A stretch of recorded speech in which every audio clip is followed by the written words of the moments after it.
కేసీఆర్ గారి యొక్క స్పీచ్ చూసినప్పుడు ఒక నియంత అధికారం కోల్పోయిన తర్వాత వచ్చి ప్రజల దగ్గరికి వచ్చి కన్నీళ్లు పెడతా ఉంటారు.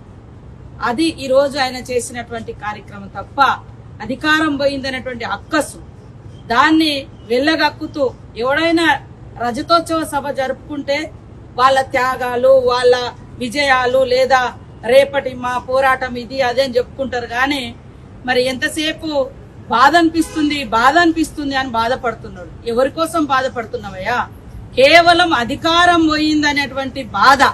అధికారం పోయిన తర్వాత నీ కుటుంబంలో అనేక చీలికలు పేలికలు అనేక ఆస్తులు అటు ఇటు అవుతున్నాయి, బజార్న పడుతున్నాం అనేటువంటి బాధ తప్ప ప్రజల గురించి నీకు బాధ ఉంటే గత 10 సంవత్సరాలలో నువ్వు ప్రజలకు ఏం ఒరగబెట్టినావని మేము అడుగుతా ఉన్నాం. నీకు నిజంగా ప్రజల మీద ప్రేమ ఉంటే అధికారానికి వచ్చే ముందు ప్రతి పేదవాడికి ఇల్లు ఇస్తా అన్నావు. ఎన్ని ఇల్లు ఇచ్చినావు? ఇందాక మా శ్రీనివాస్ రెడ్డి గారు అన్న చెప్పినట్టుగా 80,000 ఇల్లు ఇస్తే దాంట్లో బిల్లులు ఇవ్వకుంటే మొన్న మా పొంగులేటి శ్రీనివాస్ రెడ్డి గారి ఆధ్వర్యంలో సీఎం గారి యొక్క ఆదేశం మేరకు బిల్లులు ఇవ్వడం జరిగింది. అదే కాకుండా మరి ఇంటికొక ఉద్యోగం అన్నావు. మేము 10 నెలలలో 12 నెలలలో 59,000 ఉద్యోగాలు ఇచ్చినాం. అనేక మంది నిరుద్యోగులను వాడుకొని నువ్వు అధికారానికి వచ్చి వాళ్ళని అణిచివేస్తే వాళ్ళు చాలా మంది ఆనాడు ఆత్మహత్యలు చేసుకున్నారు. అదే కాకుండా సర్పంచ్ల బిల్లులు అబద్ధాలను 10 సార్లు చెప్తే నిజమైతుందనే భ్రమలలో ఆ కుటుంబం ఉంది. అందుకనే పదే సోషల్ మీడియా తోటి కూడా తప్పుడు వార్తలు రాయించి మరి తప్పుడు ప్రచారం చేస్తున్నారు. కాబట్టి తప్పుడు వెధవలకు తప్పుడు ఎవరైతే ఉంటారో అలాంటి వాళ్ళకు ఖచ్చితంగా కేసులు పెడతాం. ఈ రోజు మరి ఏదైతే మా ప్రభుత్వంలో ఇల్లు ఇవ్వడం జరుగుతుంది, ఆడబిడ్డలు ఎక్కేది ఏంటిది ఎర్ర బస్సు. ఇవాళ మీ బిడ్డ అంటే సరే పెద్ద కార్లలో తిరుగుతుంది, చాలా మరి అనుభవిస్తుంది. ఉద్యమ ఆకాంక్షను వాడుకొని మీ కుటుంబం మీరు అధికారంలోకి వచ్చిరు, 10 ఏళ్లు దర్జాగా ఉన్నారు. కానీ పేదింటి ఆడబిడ్డలకు బస్సు పెడితే కూడా ఆ బస్సులలో కొంతమంది వీళ్ళ మనుషులను పంపించి కొట్లాటలు చేయించి కొట్టుకునే రకంగా చేసి వీడియోలు చేయించి అంత అక్కసు, ఆ అక్కసునంతా కూడా ఇవాళ కూడా అత్యంత నీచంగా ఆడబిడ్డలు బస్సు వద్దంటున్నారు. ఒక్కొక్క ఆడబిడ్డ ఇవాళ బస్సు వాడుకోవడం మూలంగా మినిమం 3-4 వేల రూపాయలు వాళ్ళకి ఆదా అవుతుంది. ఇవాళ నీళ్ల గురించి అయ్యా నువ్వు 1000 కోట్లు మింగినవు తప్ప నీళ్లు ఇయ్యలే. మా సర్వేలో బయటకు వచ్చింది. అధికారులను బెదిరించి అదిరించి ఎమ్మెల్యేల సంతకాలు కూడా తెప్పించుకున్నాం ఆ రోజు ఇస్తున్నట్టుగా. కానీ ఈ రోజు మేము మా గత ప్రభుత్వంలో వేసినటువంటి బోర్లు గాని అదే విధంగా ఇతరత్ర లోకల్ సోర్స్ గాని అవన్నీ వాడుకుంటూ ప్రతి సంవత్సరం మేము దాదాపుగా 150 కోట్లు ఈ రిపేర్లకు ఈ మెయింటెనెన్స్ కి ఇస్తూ పాటు కొత్త సోర్స్ ను కూడా మేము ఇవ్వడం జరిగింది. ఇవాళ కేవలం కమిషన్లు నువ్వు తీసుకున్నావు. అదే వాళ్ళ మీకు అనుబంధంగానే ఒకప్పుడు మరి జగన్మోహన్ రెడ్డి గారి పత్రిక కూడా రాసింది. ఈ రోజు అయిన పత్రికలనే 5,000 రైతులు ప్రాణాలు కోల్పోయారు, పోతే పోనీ పరిహాసం లేదా అని. ఈరోజు మీకు బాగానే దగ్గర ఉన్నారు కదా ఆ రోజు కూడా, మరి అలాంటి పత్రికలనే ఇవ్వచ్చినాయి.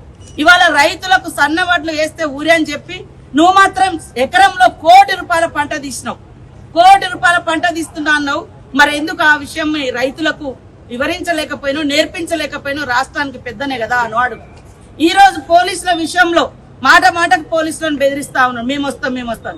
నీ అంత నీచంగా నీ అంత దరిద్రంగా పోలీస్ వ్యవస్థను ఎవరు వాడుకోలే. ఫామ్ హౌస్ కాడ కాపలా పెట్టుకున్నావు. ఫామ్ హౌస్ అనేది నీ ప్రైవేట్. నువ్వు రోజు ఫామ్ హౌస్ లోనే ఉంటావు. పాపం వాళ్ళు అక్కడనే కాపలా గాయాలి. ప్రజలకు రక్షణ కాదు, నీకు రక్షణ కాసే విధంగా చేసుకున్నావు. ఇది నీ పరిపాలన. ఇవాళ ఆడబిడ్డలకు బస్సు ఇస్తే నచ్చదు, పేదింటి ఇండ్లలో 500 గ్యాస్ ఇస్తే నచ్చడం లేదు, పేద కుటుంబాలకు ఇండ్లు ఇస్తే నచ్చడం లేదు, నిరుద్యోగ యువతకు ఉద్యోగాలు ఇస్తే నచ్చడం లేదు. మరి అదే విధంగా ఇండ్లల్లో గుడిసెలల్లో కరెంట్ ఇయ్యలేను ఒక్క రోజు కూడా.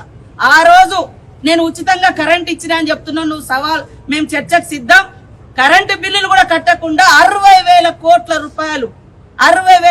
రూపాయలు బకాయి పెట్టిపోయినావయ్యా. ఇవాళ అప్పులు తెచ్చడం గొప్ప అని చెప్తున్నావు.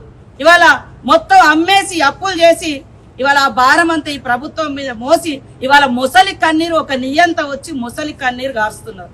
10 ఏళ్లలో నువ్వు ధర్నా చౌకను కూడా ఉంచలేదు. ఇవాళ మళ్ళా నీ సిగ్గుగా వచ్చి నీ బిడ్డ కొడుకు అల్లుడు వచ్చి అక్కడ ఇందిరా పార్క్ కాడ మేము ఓపెన్ చేసినటువంటి ధర్నా చౌక్ను వాడుకొని ధర్నాలు చేస్తారు, ముసలి కన్నీళ్లు గారుస్తున్నారు, చెప్పడానికి ప్రయత్నించడం అంటున్నారు. మేము అడ్డుకునే ప్రయత్నం చేస్తే ఆ సభ జరుగునా, ఆ స్థలం నీకు వచ్చినా, అక్కడ అనేక వాగులు, అదే విధంగా చెరువులు, కాలువలు, గవర్నమెంట్ కాలువలు కూడా నిస్సిగ్గుగా పూర్తి చేసి ఇవాళ మరి సభ పెట్టుకున్నారంటే ప్రభుత్వం ఒక ప్రజాస్వామిక ప్రభుత్వం కాబట్టి ఆలోచించి ఇవాళ పర్మిషన్ ఇస్తే ఇవాళ ముసలి కన్నీళ్లు గార్చడం కోసం రాష్ట్రం ఆగమైంది. రాష్ట్రం ఎందుకు ఆగమైందా? నీ కుటుంబం అధికారం పోయింది కాబట్టి నువ్వు ఆగమైనటువంటి బాధలో నువ్వు ఉన్నావు.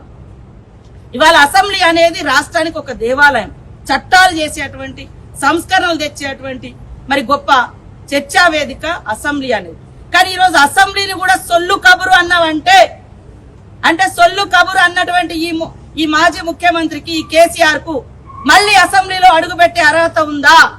అసలు ఆ పార్టీ వాళ్ళు అసెంబ్లీలో అడుగుపెట్టే అర్హత ఉందా నేను అడుగుతున్నా. అంటే మీకు అధికారం ఉంటేనే అసెంబ్లీకి వస్తారు, అధికారం లేకుంటే అసెంబ్లీకి రావంటే అసలు నువ్వేం నాయకుడు అంటున్నా? ప్రజల తరపున అధికారం ఉన్నా లేకున్నా ప్రజల తరపున మాట్లాడేవాడు నిజమైన నాయకుడు. నీకు అధికారం లేకుంటే అసెంబ్లీ సొల్లు కబుర్లాగా అంటే నీ కొడుకుని ఎందుకు పంపిస్తున్నావు? నీ అల్లుడిని ఎందుకు పంపిస్తున్నావు? మీ బచ్చగాళ్ళు అన్నావు కదా, బచ్చగాళ్ళని ఎందుకు పంపిస్తున్నావు? అందరినీ ఫామ్ హౌస్ లో పెట్టుకొని అక్కడ ట్రైనింగ్ ఇచ్చుకోండి, అది బాగుంటది. కాబట్టి ఈ రోజు కేసీఆర్ బాధ అంతా అధికారం పోయిందని తప్ప నిజంగా ఒక్కటంటే ఒక్కటి ఈ రాష్ట్రానికి ఉపయోగపడేది గాని వాస్తవాలు గాని ఆయన మాట్లాడలేకపోయిండు. ఒక నియంత అధికారం కోల్పోయిన తర్వాత ప్రజల్లోకి వస్తే ఎలా ముసలి కన్నీరు గాస్తాడో దానికి ప్రత్యక్ష సాక్ష్యం కేసీఆర్ ప్రసంగం. ఇంతకంటే అందులో ఏమీ లేదు, పసలేదు.